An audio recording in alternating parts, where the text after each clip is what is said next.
So until you all understand the difference between animal welfare and animal rights groups, we're not going to be able to help them. Okay, so we're getting a demonstration on working dogs. Is that what's going on? Yeah. The activist groups don't even want a blind person to have a seeing eye dog. They call that animal cruelty. Yeah, no more golden retrievers. Weird. Police dogs are considered officers. So if you tried to hurt one of those dogs, it's like hurting a police officer. Uh-oh. The idea is for him to come in and stay on the bite and hold on the bite until he asks him to let go. There's nothing I can do to him to let him go.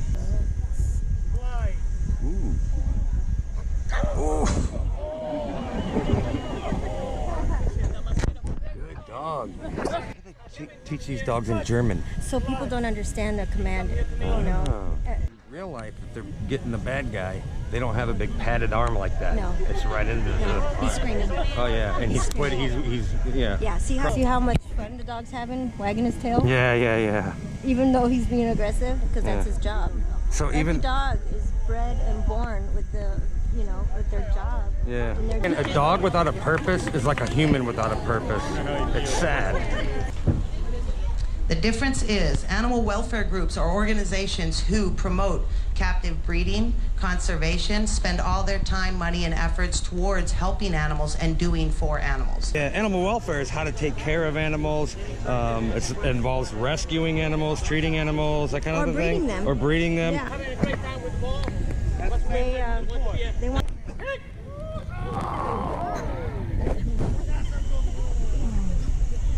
As you can see it close, no matter how close, the idea is for him to stay there the whole time. Nice and solid, nice and strong. And he's strong. You're trained to not let go of that, dude. So, like a well-trained police dog, I wonder what that's worth. Well, for them it's worth a lot. And was it worth $100,000, $200,000 to have a well-trained police dog? They invest a lot of time and money into these dogs, too. And there's places dogs can go and that humans can't go, so that's why we need our working dogs. But the truth is, if he's not... Animal rights organizations are organizations who actually have an agenda to stop all animal-human relationships. It's not about helping animals, it's not about anything but stopping you. They want animals to have the same rights as humans, and... Animal rights activists, they want animals to have the same rights as people. Yeah. Again, the Humane Society made $168 million last year and donated less than 0.5%. The rest of it is kept in the Cayman Islands, right? Yep. For people. Oh, I'm sure there's It's a big plenty scam. of little islands. Well, it's a big scam, and it's only made legit by the politicians that they buy. It's got nothing to do with helping animals because less than 1% of the money that they bring in, which is all tax-free, by the way, goes to do anything for animals. It all goes into legislation, it all goes into propaganda. I tell everybody, beware of any politician taking money from animal rights groups. What you got there is a crooked politician that'll take money from anybody. Animal rights groups are getting in the way of preventing... No, there's animals that are going extinct here, and we can't save them because the animal rights people are in the way. Right. That's crazy. The public is brainwashed into believing that animal rights groups are helping animals when they're killing them and hurting them. That's why They've started out with polar bears and whales and dolphins and elephants. These are all animals that you all don't know a whole lot about. So they can get away with lying and going through what they want to push their agenda. But they have already been starting to work on dogs, cats, horses. They're trying to ban the carriage horses. They're trying to ban dog breeding. And, kind of amazed at how slow they go, but they're super quiet. You can't even hear them. They don't make a sound when they walk, do they? I never noticed that. If something that big could sneak up on you. That's crazy.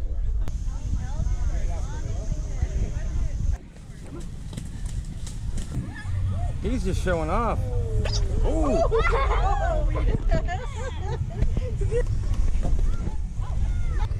Awesome.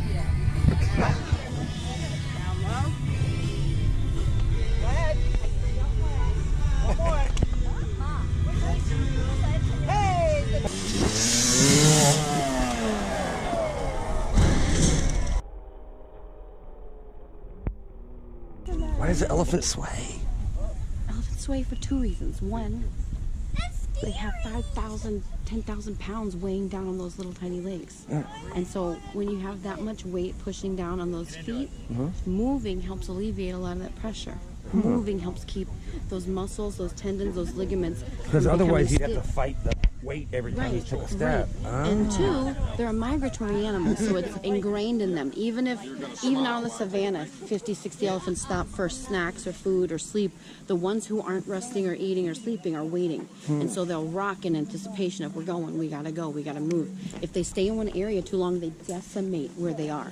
They'll eat the trees, the bark, the grass, the roots. Because they eat nonstop. Nonstop. And so what they do is, they migrate so that they go, and as they're going, they're eating what's around them, and then as they're going, they're leaving it behind, so they're propagating as they go. Because it goes through them, and then the seeds come out the other end. And so even as they're eating the grass everything and the trees, and then they're moving regrowing over. it as they go. They're literally like nature's bulldozers, nature's like gardeners. So it only seems as when they come through, it seems destructive. But come back in a year or two and all this stuff is growing up. But you know how many animals live off of the feces, the urine, and then the That's indentions. gross. No, but it's true. But the indentions in the feet, they collect water. And all these little tiny small animals that nobody thinks about come and drink the water out of the indentions from where they've like smashed in the water holes and stuff. So when it rains, the water stays in there for a little while and other creatures can drink off it. That's crazy. Or like if it's so muddy. I mean, there's actually a lot of predators that will, when everyone is starving and there's nothing. Which is a lot of times. A lot of times. I mean, when you're out in the wild, it's a struggle to get food. Yeah, everybody's fighting to survive. It's not like there's It's not easy. It's not some lush, beautiful wetlands where everything's available and they all come up and, oh, pardon me, Mr. Llama, you're eating whatever. Sorry, Mr. Camel, you have yours all. No, it's a fight for every little bite. It's a fight to find water. And here they don't have to worry about that. No. Unless you see these. I watched these little tiny kids feeding these elephants, and these big animals, so Just gentle. these They little- take it out of their hand. Little chunks of carrot. Wow. Is it true elephants like peanuts, or is that just a cartoon thing? It's a cartoon thing. It's not real?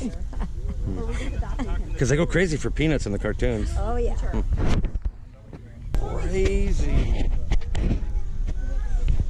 Riding an elephant. Can you believe it?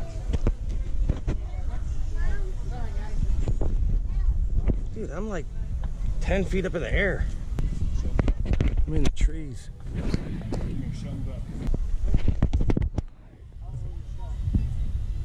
What's he doing? Hey, buddy. 43.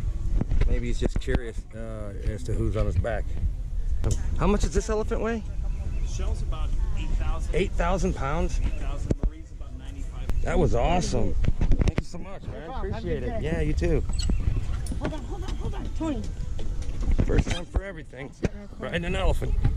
They're actually now starting to stop dog racing. It will actually be on the ballots this winter. Is it this winter? November, I believe it is. To stop, I believe it's 13. Oh, Who's no. got the, what is it? No on 13, that's the one. Basically, they're making it all about dog racing and how horrible it is. It's not about dog racing. It's about stopping you all from owning a dog in the future. It's about dog breeding. So basically, people need to understand what's going on. It's very easy for you all to go, sad picture, sad quote on top, and let's help. It's not always the case. And it's not just in the animal field. It's across the board. I don't tell people who to